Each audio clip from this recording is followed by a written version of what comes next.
Assalamualaikum warahmatullahi wabarakatuh. May tanong dito ang ating kapatid na si Vlad Moro. Sabi niya, Assalamualaikum, Ustad, kapag po may tao agaw buhay na malapit na mamatay, ano po ang dapat nating gawin o basahin? Tayyib.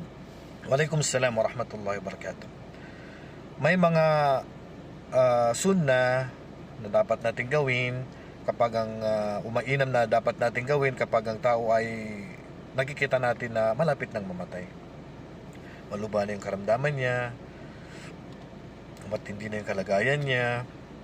So ang isa sa mga sunna na gawin natin ay pabigkasin natin siya ng la ilaha illallah.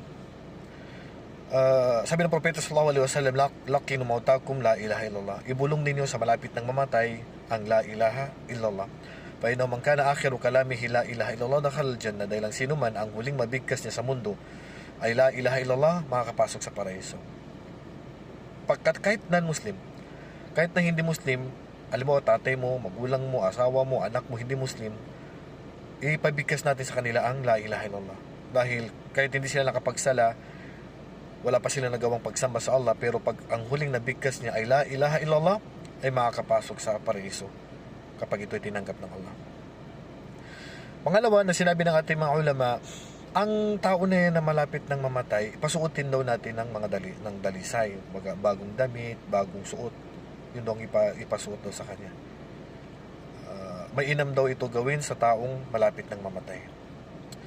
Ganon din yung mga nasa palibot niya. Yung nasa palibot niya, yung mga pagkamag-anak, yung dumadalaw sa kanya, dapat daw dalisay daw ang suot. At iwasan din daw, sabi ng ating mga ulama, na papasukin dito ang may mga regla, bagong panganak, katatapos na magipagtalik, na hindi pa dalisay, ay mas mainam daw na huwag magtambay doon sa malapit ng mamatay. Dahil ang anghel dumarating sa tao na yan. Kaya ang anghel ay ayaw niya ng hindi dalisay. Ayaw niya ng hindi dalisay. Hindi siya papasok sa bahay na ayon sa ibang hindi ko lang alam kung anong katibay yung hadis na yun na la tadkhulul malaikatu baytan fiha o fihi junub.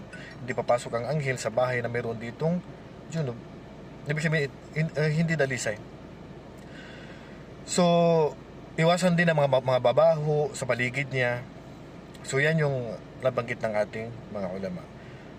Kaya dalasan ang pagpapabigkas sa kanya ng la ilaha illallah. Mayroon din nagsabi na basahin sa kanya ang surat Yasin, pero ang